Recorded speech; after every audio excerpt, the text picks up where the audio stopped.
بسم اللہ الرحمن الرحیم دا بلینک پیج آفیشیل میں آپ کو خوش آمدید کہتے ہیں۔ اگر آپ نئے ہیں اس چینل پر تو سبسکرائب ضرور کریے گا اور بیل آئیکن کو پریس کرنا نہ بھولیے گا۔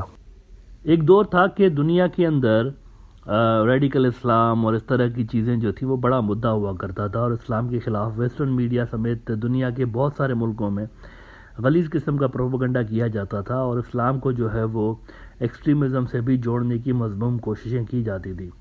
لیکن اس وقت جو ہے وہ دنیا کروٹ لے چکی ہے نئی، اور اس وقت دنیا کے ایشوز ڈیفرنٹ قسم کے ہیں۔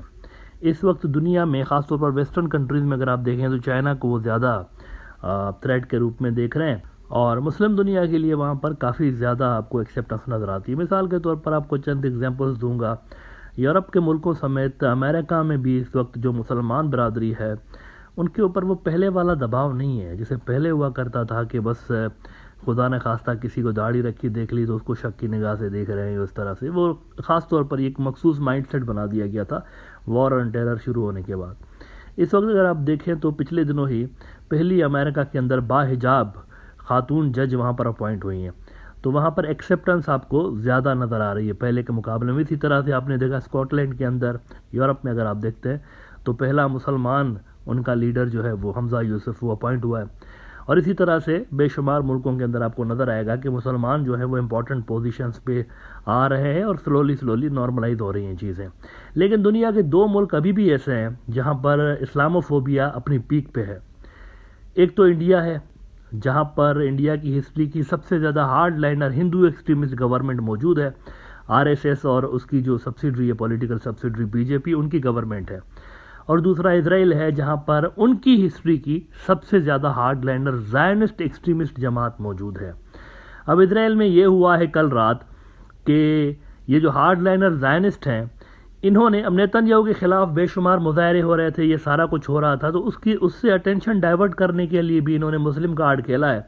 تو انہوں نے یہ کیا کہ اناؤنس کر دیا کہ جو کوئی ٹیمپل ماؤنٹ یہ ہوتے ہیں بیت المقدس جو ہے نا، القدس الشریف، مسلمانوں کا تیسرا حرم، تیسری ہولیسٹ پلیس مسلمانوں کی جو ہے وہ بیت المقدس ہے یروشلم میں۔ تو زائنسٹوں نے اعلان کیا کہ جو کوئی وہاں پر جا کر پاس اوور میں لیمب کو سیکریفائس کرے گا اس کو اتنا کیش ریوارڈ دیں گے، انعام رکھ دیا۔ ایسے فضول میں بیٹھے بٹھائے انہوں نے شیطانی جو ہے وہ چھیڑ دی۔ رمضان میں ویسے کہا جاتا ہے کہ شیطان جو ہے وہ جکڑ لیے جاتے ہیں، لیکن انسان نما شیطانوں کا کیا کیا جائے۔ بیٹھے بٹھائے انہوں نے جناب ایسے ہی رمضان المبارک میں ایک نیا جن پٹاری سے نکالا اور اعلان کر دیا کہ جو کوئی وہاں لیمب سیکریفائس کرے گا ٹیمپل ماؤنٹ پہ جا کے تو اس کو اتنا انعام ملے گا۔ نتیجتاً بھوکے ننگے دو چار زائنسٹ آ گئے وہاں پہ، اور انہوں نے جو ہے وہ وہاں پر گند مچانے کی کوشش کی، جس میں مسلمانوں نے احتجاج کیا۔ اور مزے کی بات یہ ہے کہ ہارڈ لائنر زائنسٹ حکومت ہے نا وہاں پہ، تو ان کی جو پولیس ہے بجائے اس کے کہ وہ ان زائنسٹوں کو روکتی اس طرح کی حرکت کرنے سے اور وہ جو اسٹیٹس کو بنا ہوا ہے اس کو مینٹین رکھتی، انہوں نے مسجد الاقصیٰ کے اندر گھس کے مسلمانوں کے ہی خلاف کارروائیاں شروع کی، اور ان پہ ہی ٹارچر اور ان پہ ہی تشدد کرنا شروع کر دیا انہوں نے۔ یعنی ایک تو چوری، اوپر سے سینہ زوری۔ اب اس پہ وہاں پر حالات اس وقت یوں سمجھے کہ ٹینس ہیں۔ اچھا، انڈیا میں کیا ہوا ہے؟ رمضان المبارک کے ہی دوران رام نومی کا اوسر آ گیا۔ رام نومی آپ کو پتہ ہے کہ نارتھ انڈیا کے اندر خاص طور پر منایا جاتا ہے۔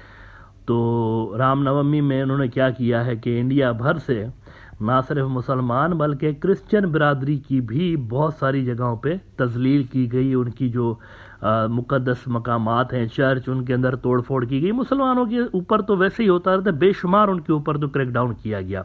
ہندتوادی گنڈے دن آتے پھرے پورے انڈیا کے اندر، خاص طور پر نارتھ انڈیا میں اور یہ بہار اور اس طرح کی جو علاقے ہیں وہاں پہ، اور دندناتے پھرے پورے انڈیا میں، کوئی روک ٹوک نہیں تھی، کوئی کھلا میدان سارا کا۔ پولیس کو تھا کہ بھائی کچھ نہیں کرنا آپ نے۔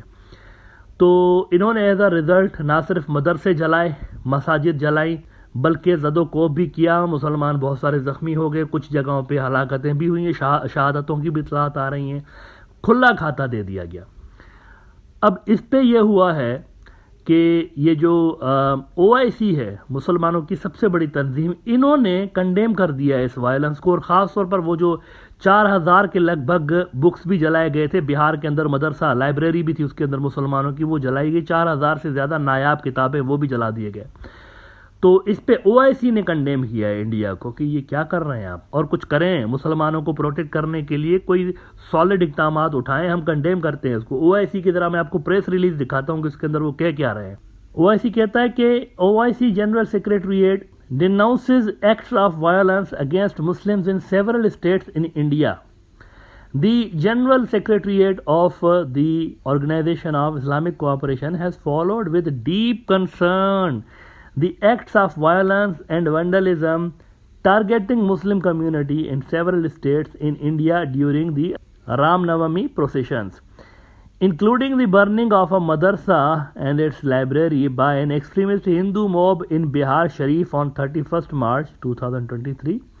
The OIC General Secretariat denounces such provocative acts of violence and vandalism, which are a vivid manifestation of mounting Islamophobia and systematic targeting of the Muslim community in India.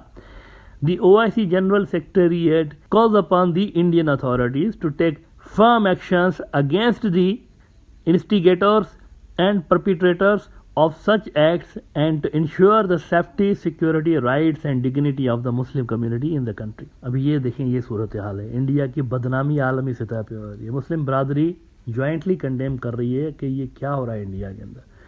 مطلب یہ سسٹمیٹیکلی ایک کمیونٹی کو آپ target کر رہے ہیں مسلسل، اور کوئی کہنے والا نہیں ہے، کوئی نہیں ہے۔ انہوں نے اپیل کر دی ایک بار پھر سے لا انفورسمنٹ ایجنسیز کو کہ کوئی آپ ایکشن لیں، اس طرح مت کریں۔ دیکھیں OIC جو ہے نا، اس کو آپ صرف سمبولک مت سمجھیں، یہ جب لاوا بڑھتا جائے گا نا اگر، تو ان ملکوں کے اوپر پھر یوں سمجھیں کہ اندر سے دباؤ آئے گا کہ یہ بھی کچھ کاروائی کریں اور انڈیا سے اپنے تعلقات ڈاؤن گریڈ کریں۔ پہلے سے ہی آپ دیکھیں مسلم ورلڈ کے اندر چائنا کا انفلوئنس جو ہے، چائنا کا فٹ پرنٹ وہ مزید گہرا ہوتا چلا جا رہا ہے۔ سعودی عرب اور ایران کی جو نارملائزیشن ہوئی ہے چائنا نے کرائی ہے، یہ ہسٹری کا، یہ جو اس گزشتہ صدی کی اگر آپ ہسٹری دیکھیں گے نا، ان میں شاید یہ سب سے بڑا ایونٹ تھا۔ یہ کوئی سوچ نہیں سکتا تھا کہ اس طرح سے ہوگا، کہ یعنی سعودی اور ایران اس طرح سے مل جائیں گے۔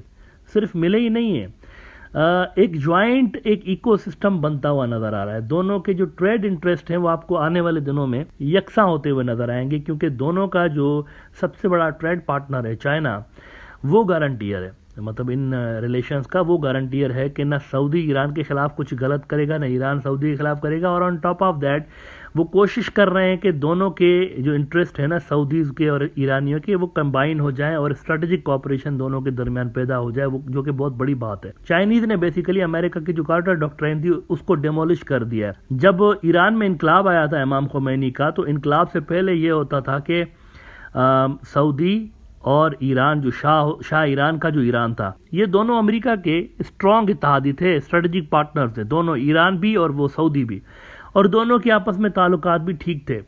لیکن پھر جب اسلامی انقلاب آ جاتا ہے نا وہاں پہ 1979 میں، تو اس کے بعد سعودیز کے اور ایرانیوں کے جو ریلیشنز تھے وہ ڈاؤن گریڈ ہو گئے تھے، اور تب سے لے کر ان کے تعلقات خراب تھے۔ یہ اس کے بعد پہلی بار ہوا ہے کہ دونوں ملک جو ہے نہ صرف نارملائزیشن کر رہے ہیں بلکہ اپنے بائیلیٹرل ٹائز کو بوسٹ کرنے کی جو ہے وہ اٹیمپٹس کرتے ہوئے نظر آتے ہیں، اور یہ سارا کچھ چائنا کروا رہا ہے۔ تو مسلم دنیا کی سپورٹ چائنا کی طرف ٹلٹ ہو رہی ہے، اور انڈیا اس سلسلے میں کاؤنٹر کرنا تو دور کی بات ہے، چائنا کو الٹا اور اپنے ریلیشنز جو ہے ہندوتوا کے ٹھگوں کی وجہ سے اپنے ریلیشنز برباد کرتا پھر رہا ہے مسلم ورلڈ کے اندر۔ پبلک لیول پر اگر آپ کو ایکسیپٹنس نہیں ہوگی مسلم ملکوں میں، تو آپ کبھی بھی چائنا کو ریپلیس نہیں کر سکتے، مقابلہ کرنا تو دور کی بات ہے، کبھی بھی نہیں کر سکتے آپ۔ وہ جو مسلم ملکوں میں، عرب ملکوں میں خاص طور پر ایک مائنڈ سیٹ ہوا کرتا تھا پہلے کہ کوئی انڈیا سیکولر ملک ہے، وہ ختم ہو چکا ہے، تباہ ہو چکا ہے۔ اب جو ہے نا وہ ایک نیگیٹو رخ سے انڈیا کو دیکھا جا رہا ہے وہاں پر بھی۔ یہ ساری جب واقعات وہاں پر رپورٹ ہوتے ہیں وہاں کی میڈیا میں بھی، اور سوشل میڈیا نے تو آج کل ویسے ہی دنیا کو کنیکٹ کر دیا ہے، تو ان ملکوں کے اندر بھی پبلک لیول پر انڈیا کا تاثر جو ہے نا، انڈیا کا امپریشن کوئی اچھا نہیں جاتا، اور اس کی پھر آپ کو جھلک OIC کی اس اسٹیٹمنٹ کے اندر بھی نظر آ گئی ہے۔ لہٰذا یہ جو ٹھگ آ کر ہائی جیک کر کے بیٹھ گئے ہیں سسٹم کے اندر، یہ انڈیا کے لانگ ٹرم جو اسٹریٹجک انٹرسٹ ہیں ان کو اس وقت مسلم دنیا میں جو ان کے انٹرسٹ ہیں ان کو ڈیمیج کر رہے ہیں۔ اگر ان کو لگام نہ ڈالی گئی تو پھر یہ انڈیا اور مسلم دنیا کی جو ریلیشنز ہیں بائیلیٹرل، ان کو اتنا زیادہ ڈیمیج کر دیں گے کہ ان کو ریپیئر کرنا پھر ممکن نہیں رہے گا انڈیا کے لیے۔